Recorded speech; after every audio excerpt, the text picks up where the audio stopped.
பெண்களை காதல் வலையில் வீழ்த்தி நண்பர்களுக்கு இரையாக்கிய கொடுமை. ஆசைக்கு இணங்கிய பெண்களை வீடியோ எடுத்துக்கொண்டு மிரட்டி பணம் பறித்து வந்த கும்பல். பெண்களை கொடுமைப்படுத்தும் அது சம்பந்தமான சில வீடியோக்கள் வெளியாகியிருந்த நிலையில் நீதிமன்றத்தில் 30க்கும் மேற்பட்ட வீடியோக்கள் தற்போது சமர்ப்பிக்கப்பட்டதாக தகவல்கள் வெளியாகியுள்ளன. இந்த விவகாரத்தில் ஆரம்பத்தில் இருந்து 2 வருடங்களாக நடந்து வரும் வழக்கு விவரம் என்ன?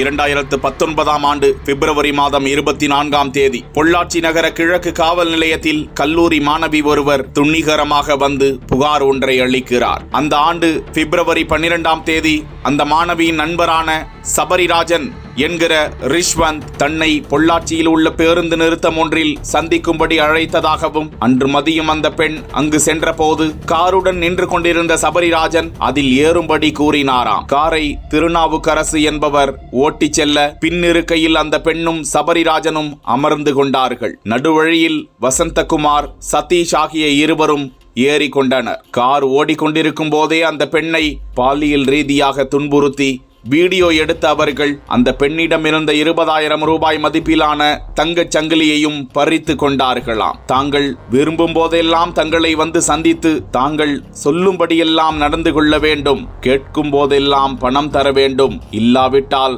அந்த வீடியோவை வலைதளத்தில் வெளியிட்டு விடுவோம் என மிரட்டி நடுவழியில் அந்த பெண்ணை இறக்கிவிட்டு சென்றதாக அந்த புகாரில் குறிப்பிடப்பட்டிருந்தது. இதற்கிடையேதான் திருநாவுக்கரசுவையும் சபரிராஜனையும் தேடி பிடித்த அந்த கல்லூரி மாணவியின் சகோதரர் இருவரையும் கடுமையாக தாக்கி அவர்களிடமிருந்த செல்போன்களை பறித்து அதனை பார்த்தபோது அந்த செல்போன்களில் மேலும் 3 பெண்களிடமும் அவர்கள் அதே போல மிரட்டி எடுத்த வீடியோக்கள் பதிவாகியிருந்ததை பார்த்து இது குறித்து காவல் நிலையத்தில் புகார் கொடுக்கப்பட்டது.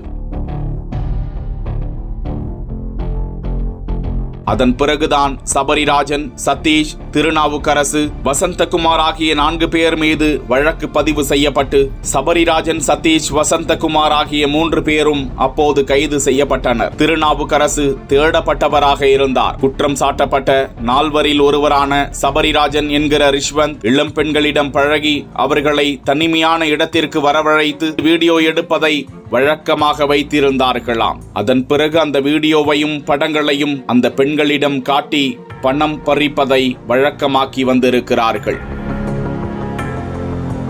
இந்த வழக்கு விவகாரம் பூதாகரமான நிலையில் அதிமுகவின் உறுப்பினராக இருந்த பார் நாகராஜ் என்ற முத்துசாமி வழக்கில் 5வது குற்றவாளியாக சேர்க்கப்பட்டதை அடுத்து அவரை அதிமுக கட்சி அப்போது அடிப்படை உறுப்பினர் பதவியில் இருந்து நீக்கம் செய்தது. அவர்களது செல்போன்களில் ஏராளமான பெண்களின் வீடியோக்கள் பதிவு செய்யப்பட்டதாக சிபிசிஐடி விசாரணையில் தெரிய வந்த நிலையில் சேலம் மத்திய சிறையில் அந்த வழக்கில் தொடர்புடைய 9 பேரும் அடைக்கப்பட்டிருக்கும் நிலையில் இந்த வழக்கு தொடர்பாக காணொளி காட்சி வாயிலாக விசாரணை நடந்து வந்தது. 2 ஆண்டுகளுக்கு பிறகு தற்போது சேலம் மத்திய சிறையில் இருந்து போலீஸ் பாதுகாப்புடன் அழைத்து வரப்பட்ட 9 பேரும் கோவை ஒருங்கிணைந்த நீதிமன்ற வளாகத்தில் உள்ள சிபிஐ சிறப்பு நீதிமன்றத்தில் ஆஜர்படுத்தப்பட்டார்கள். இந்த வழக்கு நடந்து வரும் சிபிஐ சிறப்பு நீதிமன்றத்தில் வழக்கறிஞர்களை தவிர்த்து வேறு யாரும் அனுமதிக்கப்படவில்லை.